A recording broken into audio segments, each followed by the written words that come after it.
मुसलमानों की देशभक्ति पे आप सवाल उठाते हैं। आप जानना चाहते हैं मुसलमानों का इतिहास, तो पढ़िए शहीद अशफाकुल्लाह को।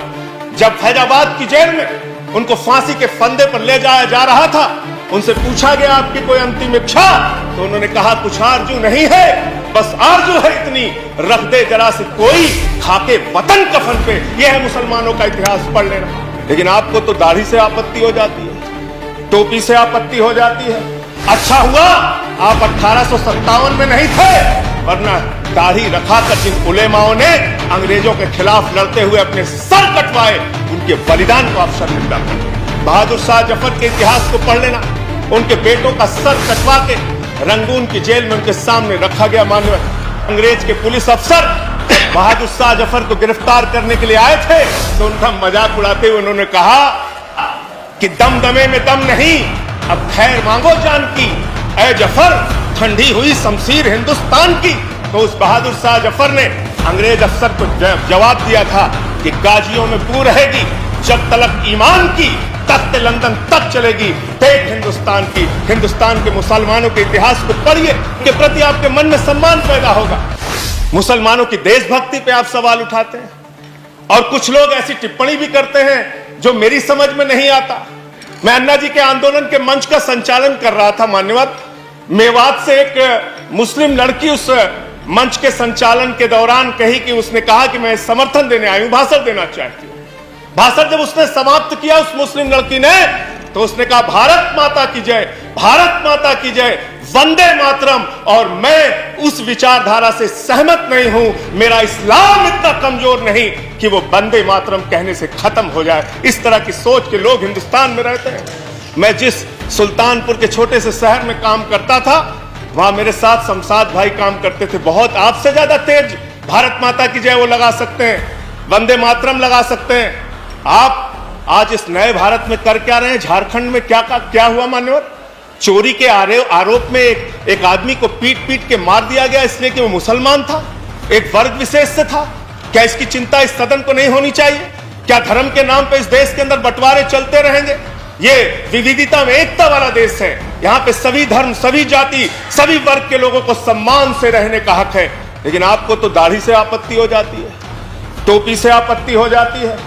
अच्छा हुआ आप 1857 में नहीं थे, वरना दाढ़ी रखाकर जिन उलेमाओं ने अंग्रेजों के खिलाफ लड़ते हुए अपने सर कटवाए, उनके बलिदान को आप शर्मिंदा करते, उनके बलिदान को आप शर्मिंदा करते। आप जानना चाहते हैं मुसलमानों का इतिहास, तो पढ़िए शहीद अशफाकुल्लाह को।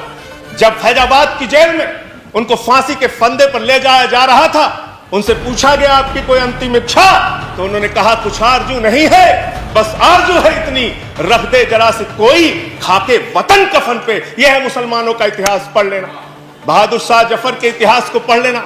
उनके बेटों का सर कटवा के रंगून की जेल में उनके सामने रखा गया। मान्यवर पुलिस के, अंग्रेज के पुलिस अफसर बहादुर शाह जफर को गिरफ्तार करने के लिए आए थे, तो उनका मजाक उड़ाते हुए उन्होंने कहा कि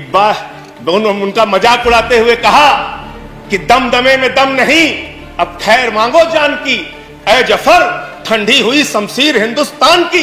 तो उस बहादुर शाह जफर ने अंग्रेज अफसर को जवाब दिया था कि गाजियों में बू रहेगी, जब तलक ईमान की, तख्त लंदन तक चलेगी। देख हिंदुस्तान की, हिंदुस्तान के मुसलमानों के इतिहास को पढ़िए, तो उनके प्रति आपके मन में सम्मान पैदा होगा।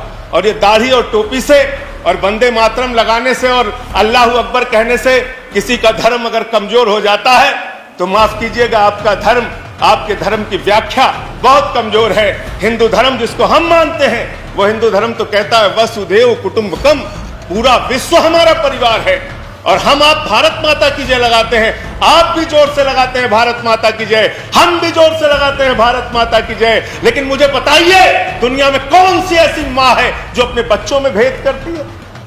दलित बच्चे को अलग निगाह से देखेगी, मुसलमान बच्चे को अलग निगाह से देखेगी, पिछड़े बच्चे को अलग निगाह से देखेगी, सिख बच्चे को अलग निगाह से देखेगी।